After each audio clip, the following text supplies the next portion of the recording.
Saksakallan gunarnavasya Vande Guru Sri Charanaravindan.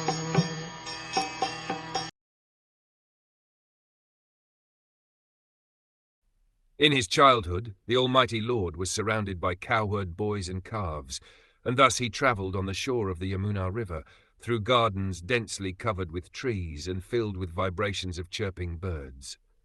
Nand Maharaj was a landholder for King Kamsa, but because by caste he was a Vaishya, a member of the mercantile and agricultural community, he maintained thousands of cows. It is the duty of the Vaishyas to give protection to the cows, just as the Kshatriyas are to give protection to the human beings. Because the Lord was a child, he was put in charge of the calves with his cowherd boy friends.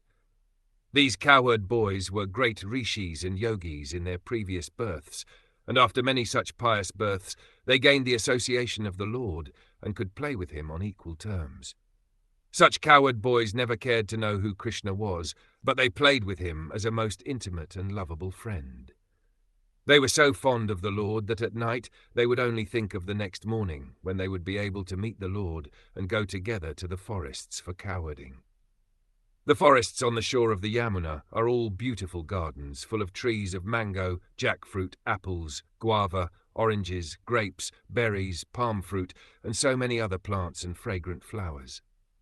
And because the forest was on the bank of the Yamuna, naturally there were ducks, cranes, and peacocks on the branches of the trees.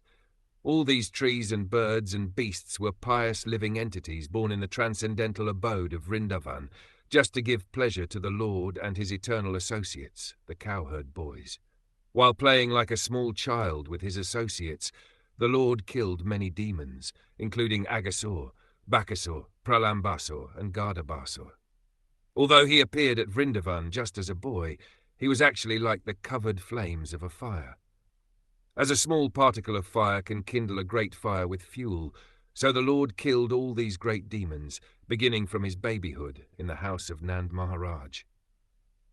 The land of Vrindavan, the Lord's childhood playground, still remains today, and anyone who visits these places enjoys the same transcendental bliss, although the Lord is not physically visible to our imperfect eyes. Lord Chaitanya recommended this land of the Lord as identical with the Lord, and therefore worshipable by the devotees. This instruction is taken up especially by the followers of Lord Chaitanya, known as the Gaudiya Vaishnavas. And because the land is identical with the Lord, devotees like Uddhava and Vidur visited these places 5,000 years ago in order to have direct contact with the Lord, visible or not visible. Thousands of devotees of the Lord are still wandering in these sacred places of Vrindavan, and all of them are preparing themselves to go back home, back to Godhead.